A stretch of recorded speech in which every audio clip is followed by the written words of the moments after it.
Dan saudara, kita kini akan langsung terhubung bersama Pak Trias Kuncahyono. Selamat pagi, maksud kami selamat sore, Pak Trias. Selamat pagi. Baik, waktu Vatikan selamat pagi, Pak Trias ya. Pak Trias, terkait dengan kabar wafatnya Paus Fransiskus, informasi terkini apa Pak yang bisa disampaikan ke kami Pak? Ya, selamat siang Mas. Ya. Memang sudah tersiar di berbagai macam media Mas, semua TV internasional sudah memberitakan tentang wafatnya Paus Fransiskus. Jadi Paus Fransiskus wafat tadi pagi pukul 07.35 Mas. Jadi sudah ada berapa? 3 jam yang lalu ya. 3 jam yang lalu 07.35 dan sampai sekarang kami tadi dapat informasi beberapa saat yang lalu tentang wafatnya Paus Fransiskus. Tentang hal-hal yang lain tentu masih menunggu informasi yang lebih langsung dari pihak Tata Suci. Ya. Tapi untuk tahapan ataupun prosesi berikutnya, Pak Trias, ini apakah langsung ada pemakaman seperti itu, Pak? Tidak, pasti ada waktu berapa hari lagi gitu. Itu tidak ada ketentuannya Mas, ketentuannya yang tentang kapan dimakamkan dan sebagainya itu. Ada ketentuannya semuanya yang mesti kita pelajari bagaimana biasanya pihak Vatikan akan mengeluarkan ketentuan itu. Oke. Ya. Mungkin kalau bisa dijelaskan ke kami Pak Trias terkait dengan mekanisme ataupun prosesi-prosesi yang sekiranya nanti akan dilakukan setelah hari ini Paus Fransiskus wafat, apa saja Pak yang akan dilalui seperti itu? Nah, tentu yang pertama kan pemakaman ya, ada prosesi, ada penghormatan misa dan sebagainya, pemakaman dan sebagainya. Pemakaman kan itu pemilihan paus yang baru. Tapi semuanya ada prosedurnya yang harus ditaati, yang sudah ada ketentuannya itu yang mesti harus kita lihat dulu seperti apa. Setiap kali kan berubah-ubah Mas. Oke, tadi baru saja Pak Trias kami saksikan langsung, tadi ada konferensi pers langsung dari Vatikan. Apa sempat melihatnya juga Pak Trias? Saya kurang ikuti Mas, karena ada banyak banget ini. Orang pada masuk mau cari konfirmasi. Oke, baik. Terkait pemakaman, Pak Trias, untuk siapa saja yang boleh hadir ataupun bagaimana kemudian mekanisme di sana, apakah seluruh umat Katolik boleh hadir? Seperti apa biasanya yang dilakukan? Misalnya kalau berangkat dari pengalaman yang sudah memang semua orang boleh hadir kan, semua orang boleh sekarang melayat kan, semua orang boleh melayat.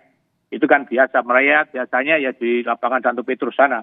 Ya, biasa akan seperti yang kita lihat pemakaman Paus Yohanes Paulus II, Paus Benediktus dan sebagainya itu kan semua terjadi dan semua umat siapapun yang ingin melayatkan diperbolehkan ya. Dan memang yang masuk ke dalam ke Vatikan itu yang ada pilihan. Tapi kalau masyarakat umum, umat biasanya juga boleh melayat di lapangan Santo Petrus.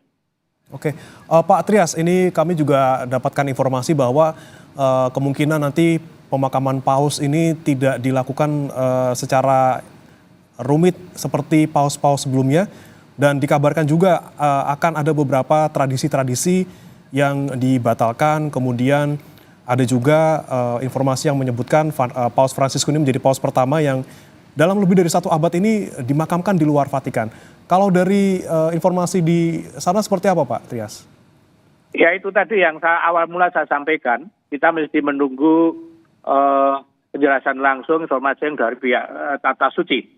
Karena Paus menginginkan pada waktu itu menginginkan banyak perubahan yang tadi yang seperti Anda sampaikan, penyederhanaan dalam pemakaman. Itu memang iya, dan harus kita lihat lagi bagaimana nanti seperti apa penyederhanaan itu ya, kita kan belum tahu sepenuhnya, sehingga memang tadi seperti saya sampaikan mesti menunggu informasi yang lebih detail dan lebih jelas dari pihak Tata Suci.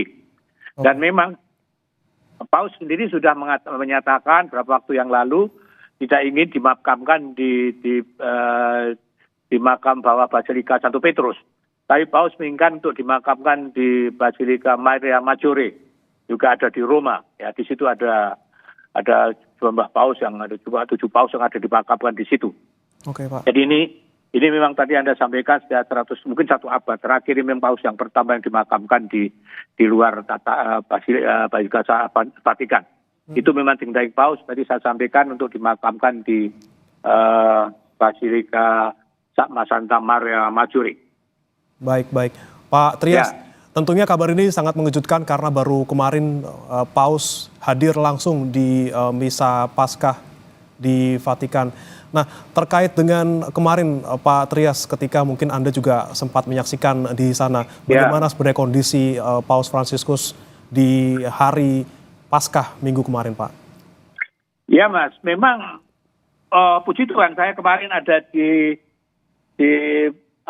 Vatikan juga, jadi menyaksikan bagaimana Paus memberikan berkat Urbi et Orbi yang terakhir, ternyata yang terakhir ya, memberikan berkat bagi kota dan dunia yang selalu diberikan pada Natal dan Paskah. Dan pada waktu itu memang begitu banyak orang yang sangat mengharapkan bahwa pada kemarin itu Paus hadir memberikan berkat, karena setelah lebih dari sebulan sakit dan orang menunggu-nunggu kemunculannya, dan ternyata benar kemarin Paus hadir dan memberikan tadi saya sampaikan berkat Urbi et Orbi, berkat kota dan dunia dari balkon Basilika Satu Petrus di Vatikan.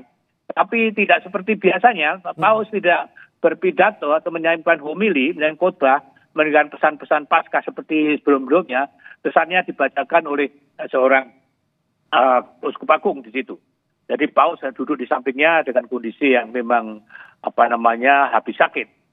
Dan kemudian Paus pada mulanya Paus hanya menyapa pendek selamat Paskah, gitu. Hanya menyapa pendek selamat Paskah, saudara-saudara sekalian, umat beriman, gitu. Kemudian disampaikan, dilanjutkan dengan bacaannya yang pesan-pesan beliau dibacakan oleh seorang uskup. Setelah itu biasanya Pauskus memberikan berkat, dan Paus juga hanya berkata pendek sekali sebelum memberikan berkat, langsung memberikan berkat pada umat tanpa ada prolog dan sebagainya. Setelah itu dan kemudian ketika yang masa ada di bawah bertepuk tangan dan meneriakkan kata dia, nama dia, itu kemudian Paus mengundurkan diri. Tetapi pada waktu itu lain dari biasanya, umat yang ada di lapangan Santo Petrus tidak langsung bubar, masih ada di situ, semua menunggu. Sepertinya semua berharap bahwa Paus akan seperti hari-hari sebelumnya, waktu sebelumnya, untuk berkeliling di lapangan Santo Petrus. Dan benar, beberapa saat kemudian Paus keluar dengan mengendarai jeep putih seperti biasanya, tetapi beda dengan seperti biasanya, Paus tidak berdiri tapi duduk dan mengelilingi lapangan Santo Petrus. Semua jalur dikelilingi, bahkan sampai ke jalur kalah keluar masuk ke wilayah Italia. Dan itu kiranya adalah sapaan terakhir Paus pada umatnya. Saya rasa itu.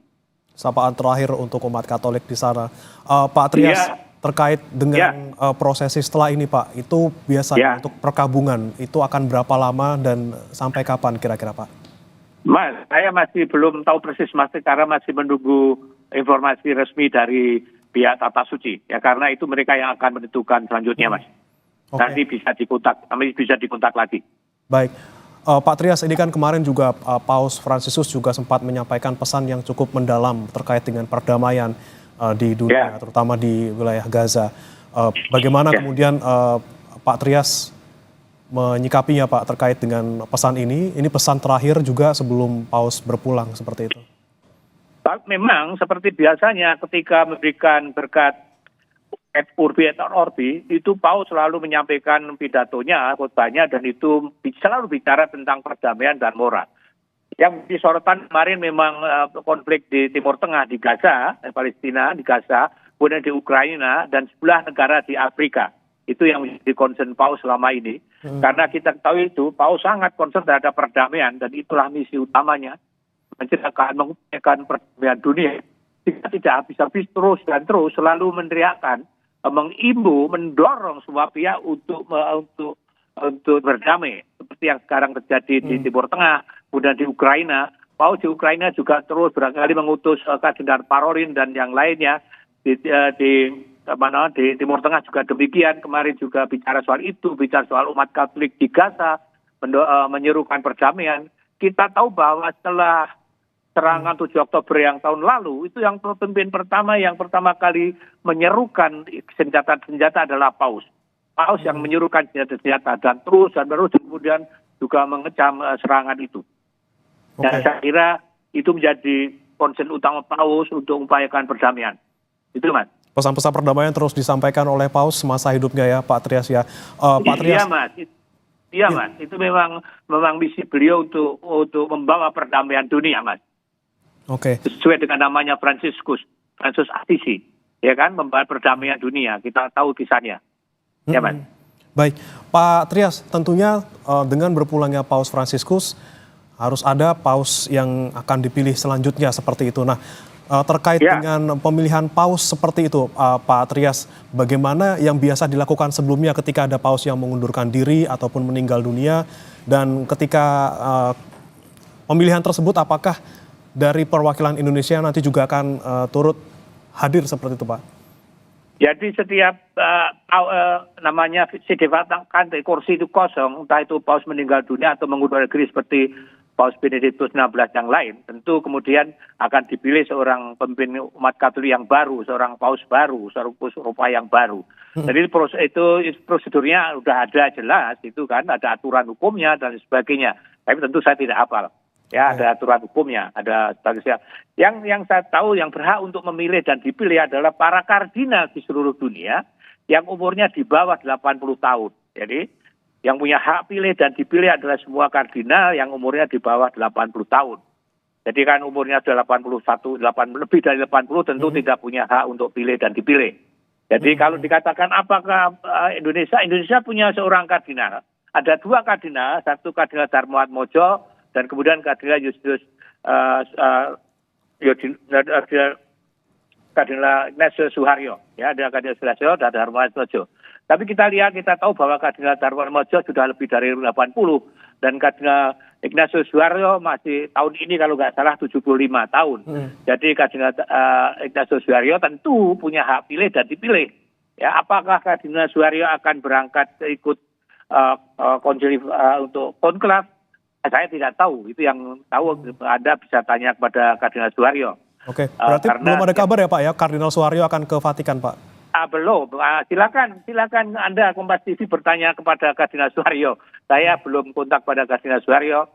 Jadi beliau apakah akan hadir atau tidak. Tapi seperti disampaikan, semua kardinal di seluruh dunia yang berusia di bawah 80 tahun berhak memilih dan dipilih dalam konklav dalam pemilihan paus. Itu kan. Baik. Pak Trias, mungkin kita juga masih membicarakan terkait dengan mungkin siapa yang selanjutnya akan menjadi paus setelah Paus Fransiskus. Nah, biasanya ketika ada paus yang berpulang ataupun mengundurkan diri, siapa kandidat kuat yang sekiranya akan menjadi paus berikutnya dari sekian banyak mungkin kandidat yang ada di sana, Pak? Wah, kalau beda, Mas, kita tidak seperti pemilihan presiden, Mas.